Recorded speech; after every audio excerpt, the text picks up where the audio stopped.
তাদের সাথে কিরকম ব্যবহার করবে। এই ব্যাপারে আল্লাহ সুবহানাহু ওয়া তাআলা পবিত্র কোরআন, যেই কোরআনটা আল্লাহ সুবহানাহু ওয়া তাআলা আমাদের আখিরি নবী মুহাম্মদ রাসূলুল্লাহ সাল্লাল্লাহু আলাইহি ওয়াসাল্লামের উপর দিয়েছেন, যার দায়িত্ব আল্লাহ সুবহানাহু ওয়া তাআলা নিজে নিয়েছেন, এই গ্রন্থের মধ্যে আল্লাহ সুবহানাহু ওয়া তাআলা সুন্দরভাবে জানিয়ে দিয়েছেন। কি করে? আল্লাহ সুবহানাহু ওয়া তাআলা বলেন সূরা বানী ইসরাঈলের 23-24 নম্বর আয়াতে, বিসমিল্লাহির রহমানির রহিম। মহান আল্লাহ তাআলাকে যদি জিজ্ঞাসাবাদ করানো হয়, ওগো আমার প্রভু আপনি বলে দিন এই পৃথিবীর মধ্যে নারী জাতকে আল্লাহ তাআলা সৃষ্টি করেছেন, যেই নারীকে নবী আসার আগে তাদের কোনো সম্মান ছিল না, তাদেরকে মানুষ ভালোবাসতো না, তাদেরকে বিভিন্ন জায়গায় তাদেরকে ব্যবহার করত, কিন্তু আমার নবী মুহাম্মদুর রাসূলুল্লাহ সাল্লাল্লাহু আলাইহি ওয়াসাল্লাম এই দুনিয়াতে আসার পর তাদেরকে সম্মান দিয়েছেন, তাদেরকে ইজ্জত করেছেন। এই ইজ্জতের মামলাতে আল্লাহ সুবহানাহু ওয়া তাআলা ওই জায়গা থেকে আল্লাহ তাআলা বললেন যে তোমরা মাদেরকে সম্মান করো, তোমরা মায়েদেরকে ইজ্জত করো। এই ইজ্জতের ব্যাপারে, তাদেরকে সম্মান করার ব্যাপারে আল্লাহ সুবহানাহু ওয়া তাআলা পবিত্র কোরআনে বলেন, বিসমিল্লাহির রহমানির রহিম। وَكَذَا رَبُّكَ أَلَّا تَعْبُدُوا إِلَّا إِيَّاهُ وَبِالْوَالِدَيْنِ إِحْسَانًا।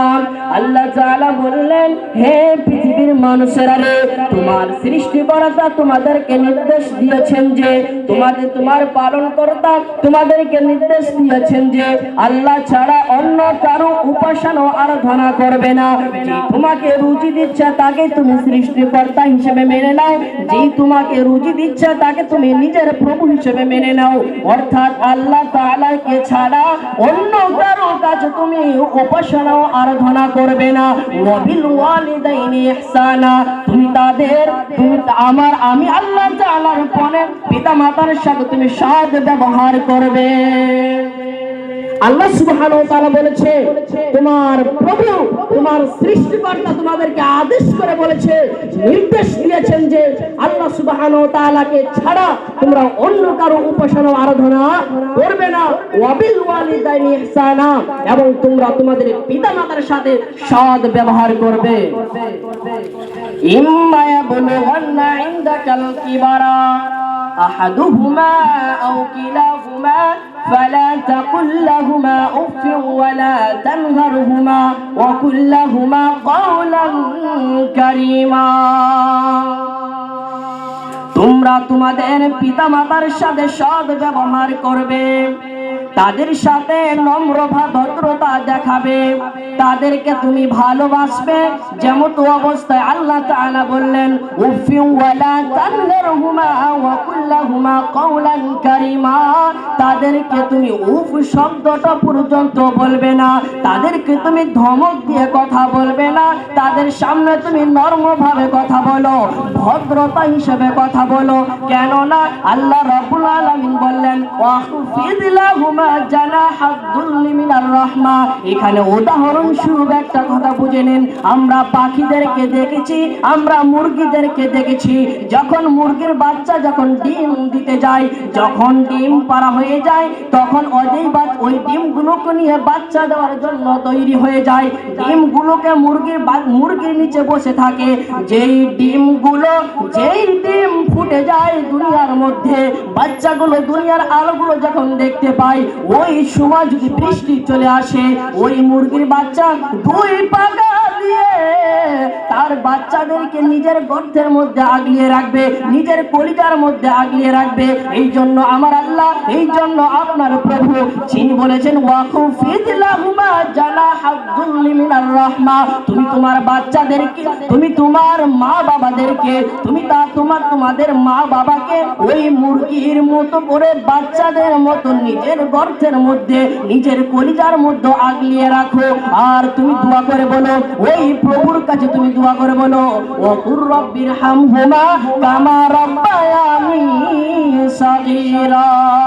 হে আমার পালনকর্তা, হে আমার প্রভু গো, তুমি ওই মা বাবাদেরকে সন্তুষ্ট করে রাখো যেমন অবস্থায় শৈশবকালে যখন আমি ছোট ছিলাম আমাদেরকে সুন্দরভাবে শৈশবের মধ্যে আমাদেরকে লালন পালন করেছিল, আমাদেরকে ভালোবেসেছিল, ওই মোতাবিক করে আল্লাহ গো তুমি আমার মা বাবাকে আদর্শের মধ্যে তুমি সুন্দর করে রেখে দাও। আল্লাহ সুবহানাহু ওয়া তাআলা বলেছেন মা এবং বাবা এই দুজনকে আল্লাহ সুবহানাহু ওয়া তাআলার কোরআনের আয়াতে আমরা বুঝতে পারলাম আল্লাহ সুবহানাহু ওয়া তাআলার ইবাদতের পরেই পিতামাতার সাথে সৎ ব্যবহার করার কথা বলেছেন, পিতামাতাদেরকে ভালোবাসতে বলেছেন, পিতামাতার সঙ্গে নরমভাবে ভদ্রভাবে কথা বলতে বলেছেন। আর একটা শব্দ বলেছেন উফি ওয়ালা তানহারহুমা, উফ শব্দটা পর্যন্ত বলতে পারবেন না। উফ শব্দটা কিরকম হতে পারে? আপনি ছেলে, আপনার মা এমন কিছু আপনাকে হুকুম করেছে এই কাজটা করো, তখন আপনি বললেন আমি করতে পারবো না, এই শব্দগুলো আপনি মা বাবার সঙ্গে করতে পারবেন না। আল্লাহ সুবহানাহু ওয়া তাআলা আপনাকে নিষেধ করেছেন। এখানে একটা হাদিস শোনাচ্ছি, দেখুন। عن أبي هريرة رضي الله تعالى عنه أن النبي صلى الله عليه وسلم আল্লাহর নবী জনাবে মুহাম্মদ রাসূলুল্লাহ সাল্লাল্লাহু আলাইহি ওয়াসাল্লাম বললেন, আল্লাহর নবীকে এক ব্যক্তি জিজ্ঞাসাবাদ করলেন, হে আল্লাহর নবী, এই দুনিয়ার মধ্যে সবচেয়ে আমি কাকে বেশি প্রাধান্য দিব? মা এবং বাবার ক্ষেত্রে আল্লাহর নবীকে জিজ্ঞাসা করলেন, হে আল্লাহর নবী, আমি কাকে বেশি প্রাধান্য দিব? মা এবং বাবার ক্ষেত্রে।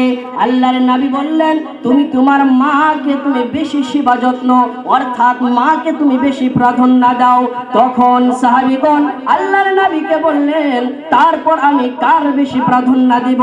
আল্লাহর নবী জনাবে মুহাম্মদুর রাসূলুল্লাহ সাল্লাল্লাহু আলাইহি ওয়াসাল্লাম বললেন, তারপরও তুমি তোমার মাকে বেশি প্রাধান্য দাও। 3 নম্বরে সাহাবীগণ যখন জিজ্ঞাসাবাদ করলেন, তারপর আমি কাকে বেশি প্রাধান্য দিব? আল্লাহর নবী জনাবে মুহাম্মদুর রাসূলুল্লাহ সাল্লাল্লাহু আলাইহি ওয়াসাল্লাম বললেন, তুমি তোমার মাকে বেশি প্রাধান্য দাও। 3 বার মার প্রাধান্য দেওয়ার কথা বলেছে। 4 নম্বরে আল্লাহর নবী বললেন, তুমি তোমার বাবাকে প্রাধান্য দাও। এই হাদিসে আমরা বুঝতে পারছি মায়ের গুণ বাপ থেকে 3 গুণ বেশি, বাপ থেকে মায়ের 3 গুণ বেশি হচ্ছে। আর এই সমাজে বর্তমানে বাবা যদি কোথাও নিষেধ করেছে, আমরা বাবাকে বেশি প্রাধান্য দিচ্ছি, মাকে বেশি প্রাধান্য দেই না।